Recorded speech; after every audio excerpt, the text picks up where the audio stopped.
Hey everybody, good afternoon. I'm really excited to be here to talk to you guys about scaling per user ad insertion in a live OTT stream. My name is Zachary Cava. I'm the video platform architect for Hulu. And you may already know what Hulu is in this room, but I know this is international community and we are not international, so I wanted to say that Hulu is a over-the-top streaming service. We started out as a video-on-demand service, and in the last few years have actually added a live component, which is aligned with a typical cable package. In our service, we primarily use dash streaming. It has been a very great format for us. It's been a very great format for ad insertion, and it's what the majority of our devices take. As part of providing our product, we provide an additional option for ad-supported, which lessens the cost of it, but allows users and advertisers to be connected in a great way. And in order to support that advertising product, we actually run our own in-house ad server. And I illustrate this point to show we have a very large control of the stack here, and it gives us a lot of area to innovate and play around. And so today, when we started looking at live TV and trying to monetize it in a way to bring the economics back to quota, it was a very unique challenge. Now, in the VOD space, we had been doing client-side ad insertion at the beginning, and of course shifted to server-side ad insertion as we needed to get across more devices. In device landscapes where you have single buffers, client-side ad insertion just doesn't work very well. When we started looking at live, it was a very different problem. And as we tried to apply our common mechanisms for server-side ad insertion, we really started hitting breaking points. And so it really made us think about this problem. We want to share today kind of how we went through this journey, and hopefully in some of the techniques that we developed that you can hopefully take and apply in your own services. Or if you don't own a service, you can enjoy at home. But I want to start with kind of detailing how you do dynamic ad insertion in a live stream, and part of that is that's actually replacement. A live stream that you're getting from a broadcaster has ads in it, but you have the opportunity to replace those ads. And so you are going to replace them. So let's start out. From your broadcaster, you're going to get a contribution feed. It's going to be great quality. It's going to be the best thing in the world. But you can't send that to clients because you can't support that on the network. And so typical to the live streaming space, you're going to take that contribution feed. You're going to encode it. The encode is going to be to a fixed duration segment. And those segments are going to start with IDR frames so that you can seek around and have all your nice properties of streaming. Now, when you want to do ad insertion, of course, you need to know where the ads are. And to support that, we actually have a thing called SCUDI35. This is a very common specification. There are some people that wince when you say this, but that's OK. SCUDI35 can identify a lot of things about the stream. But the thing we're going to look at the most today is the ad opportunity points. And so the other thing we do is we use these ad opportunity points to continue conditioning the stream. So not just conditioning based on the segment's duration, but also conditioning based on where these markers are. And this is a very important property to enable seamless insertion. As long as you can transition out and in on a segment boundary, it makes a much better experience on the client and makes it much easier to handle in your player implementations. And so here we go through and we've re-encoded it, and you can see how the segment durations have adjusted for that encode. Now, let's see. You need to send the SCUDI, or you need to identify to the clients where these ad opportunities are so that they can lock the transport controls or do beaconing or a number of other things. And the common way to do this is to actually send the SCUDI35 down, but we found this was actually very cumbersome because the SCUDI35 had a lot of different implementations, and we didn't want to take that complexity to clients. So instead, we actually abstracted this as dash periods. And what this did was we actually aligned our VOD and our live format for describing ads. And so we didn't have to rewrite any client logic, and it was great. And all the downstream systems were able to learn about the ads in a consistent way. But when you actually try to do ad replacement, this gives you a very unique property. You just have to take that period, throw it away, and bring in the ones you want to do for the replacement. And because you've conditioned the stream in a very consistent and well-formed way, it becomes a very natural transition point. And so typically an opportunity is going to be a little longer than a typical ad slot. It's going to be 1 to 2 minutes. There's not many 1 to 2 minute ad creatives in the world, so you get a pod of ads with different slots of different durations. And you can drop those in. And so this Alongside those ads, you're going to have events and beacons that you need to send, and we send those down via event streams in the manifest. So everything's being described through the manifest. It's becoming the single source of truth. And so this typical replacement functionality, while I've illustrated it here in one slide, it's happening over time because live things happen in real time and physics is a linear construct. But the ad, sorry, I lost my place. Oh, so this mechanism is what you're typically describing as a server-side ad insertion, right? You're taking an original content stream, replacing it with an ad, and presenting that to the client, and the client's kind of none the wiser about it, which is great. So if you have this, and you're not trying to do anything fancy, you could go deploy this, and you could have server-side ad insertion live, and be happy, and you can stop listening to me, and that'd be a great end of the presentation, right? Well, that's not necessarily how ad insertion is going to work. You don't want to just put one ad in a stream. You want to put an ad that's relevant to the people watching the stream, and that means that sometimes you want to put different ads for different sets of people, or in particular, maybe different ads for everyone. So here's just kind of an example of how we bring ad targeting into the mix. Now, if we did a basic ad replacement mechanism, and here we've taken big buck money and put ads in it, which is not something you should ever do, but here we have a stream where we've performed a replacement, and everyone on the stream is getting the same thing. But in reality, we can make a better experience for the user, and we can bring advertisers in connection with users more akin to them by using targeting. And a common way to do this is cohorts. And so we can define some cohorts. I've made up some cohorts rather than trying to get too technical with it. And so we're going to do letters and numbers and colors. But the main point is, as you start defining cohorts, and you're using attributes of users to place them into these cohorts, you end up creating unique streams. And so as you continue to refine and add granularity to these cohorts, you're getting more and more unique streams.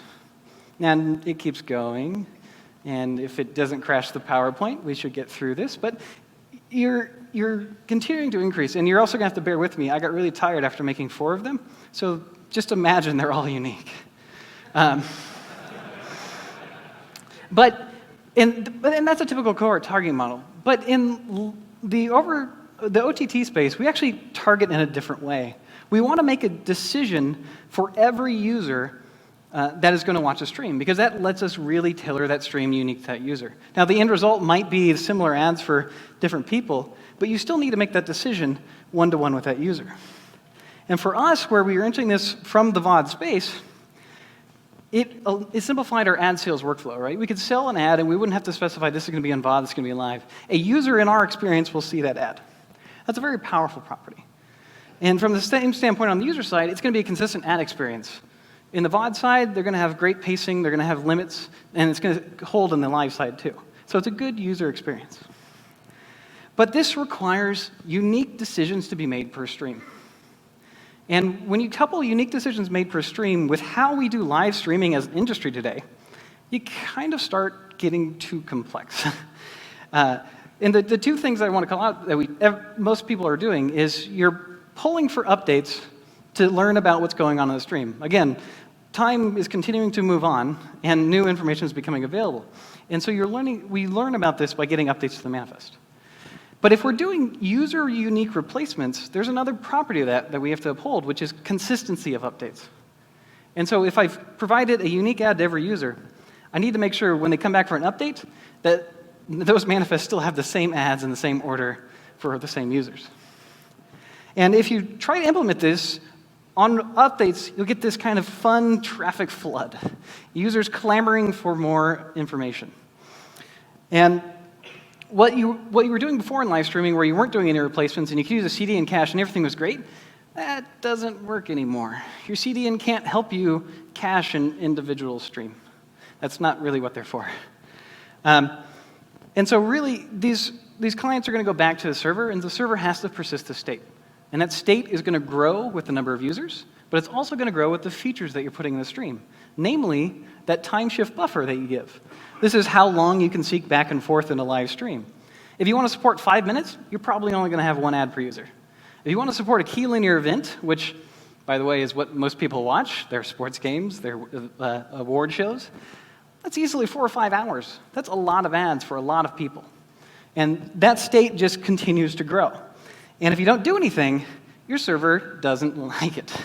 It just constantly falls over. And so there is an approach to solving this that is very, very typical, which is, well, I'll take the systems approach and just add more systems. And then you realize, oh, wait, the database is also a single point of failure. Let me just separate all this out. I'll segment the users. It's great. And this can work. It can work up to a certain point. You are addressing the coming in of the scale, but you're not addressing the source of it.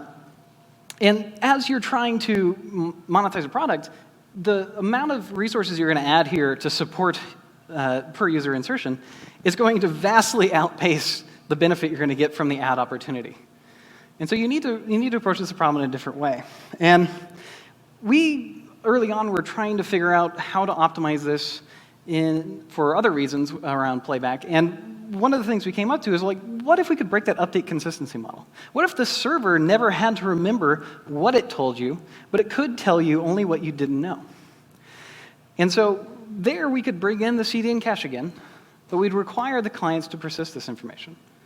And now if you saw me talk at Mile High, this is obviously leading into MPD patch updates, which is a mechanism that we've built on top of Dash and have proposed back to the specification. I'm going to try and give a very quick overview because this clock is going very fast. But the idea is the client only ever needs to learn information it doesn't already know.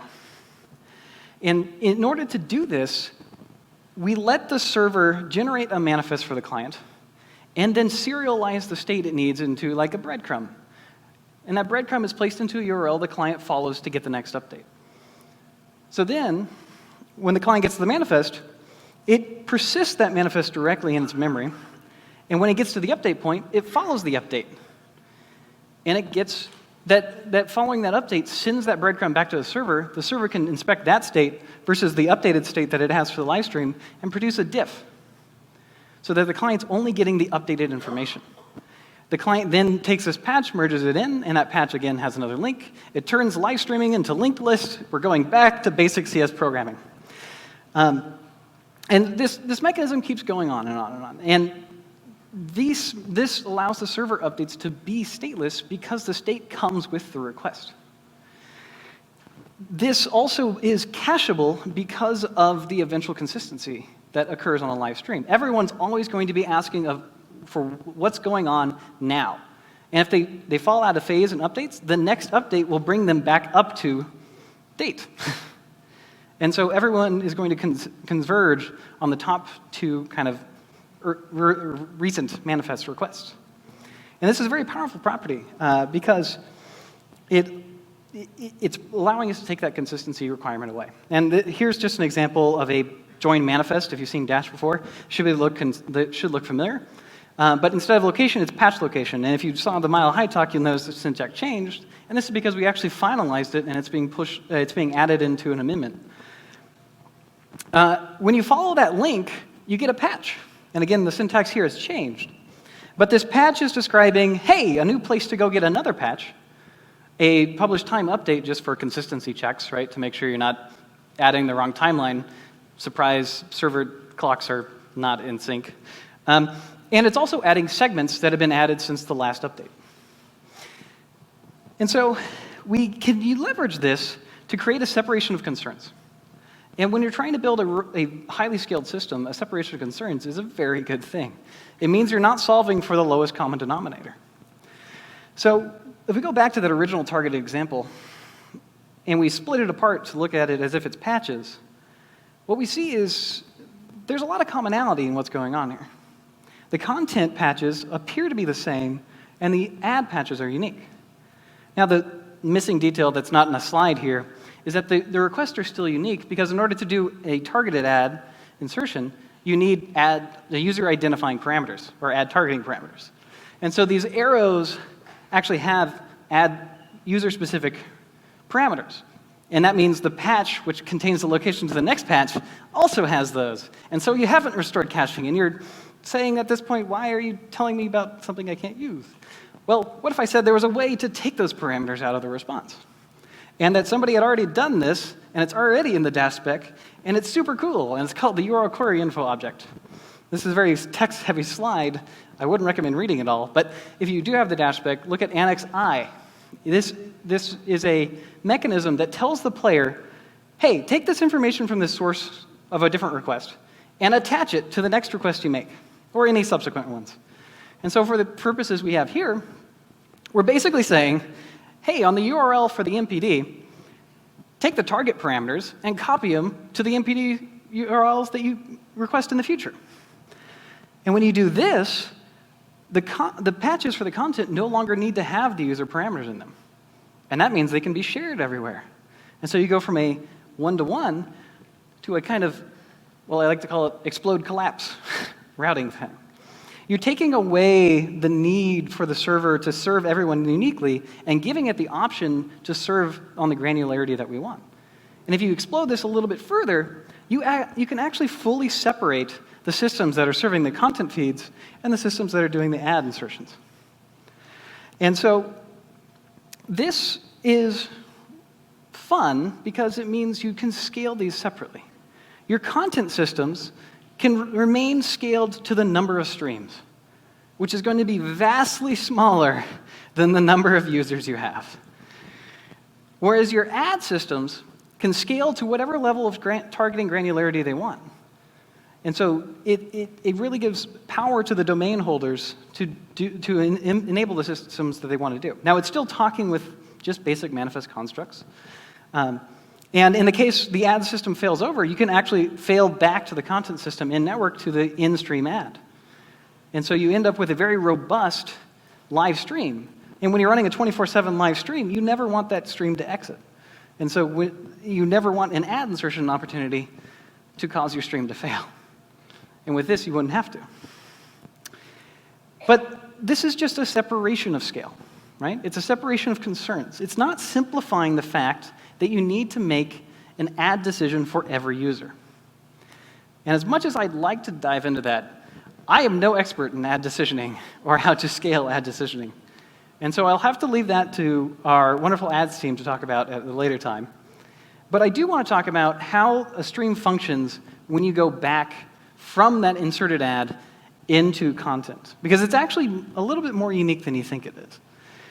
And so if we have our main playout happening, and we're getting patches for content, we're going one by one, and it's going to the in-memory MPD, when you get an ad insertion event, you don't actually need to get the segments one by one. You can get all of the ads up front, because you know all of them. And if you were implementing this in a standard without a timing model, it actually would be bad because then clients could seek to the front and then they'd sit there buffering, waiting for the real world clock to pass. But with Dash, you're actually able to exploit the fact that you can announce segments early, and the timing model itself will prevent the segments from becoming available.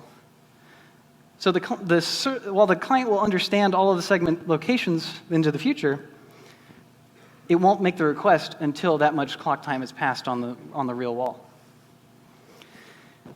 And so as clock time is passing and the ad opportunity in the mainstream hasn't finished, everything's rolling on, but the client is still polling for updates. And this is very key, because that means it can get updates at any time. And where there are no updates, there's no new content. When the stream actually finishes the inserted opportunity, you get to go back into the main content. And because, again, how we conditioned it earlier, that's a new period, it has a fixed start time, and it gets pulled directly into the timing. And if you are lucky, and the SCUDdy message expected duration matched what you served to the client, and that was the actual point it returned in the live stream, everything's nice and smooth. But in actuality, there are a lot of programmatic live channels where they just read off disk, right? There's channels where there aren't any actual live events, and for those channels, this will actually be very accurate. But for other channels, there's two types of events that can occur: early termination and late termination. And so let's look at early termination. Now we go back to that case where we have that ad served to us, and we have our active window. But at this point in time, the ad has returned in the mainstream. This could be breaking news. It could be a really cool sports play. Somebody could have accidentally hit a button. It's usually the third one. But what will happen is the upstream content stream is still being conditioned such that that period is starting at that fixed point. And it's starting with an IDR frame. And so when you get this announced, it'll actually mesh with the timing model such that the other segments that are announced into the future are usurped by this new period that's been inserted. And so I subscribe to the Back to the Future logic, where your future is your own destiny and you can change it all the time. And that's kind of what we're doing here, and it's great. If you subscribe to in-game logic, I'm sorry. But this allows us to continue to cut back, regardless of when that opportunity occurs. So we're never taking the client out of their content.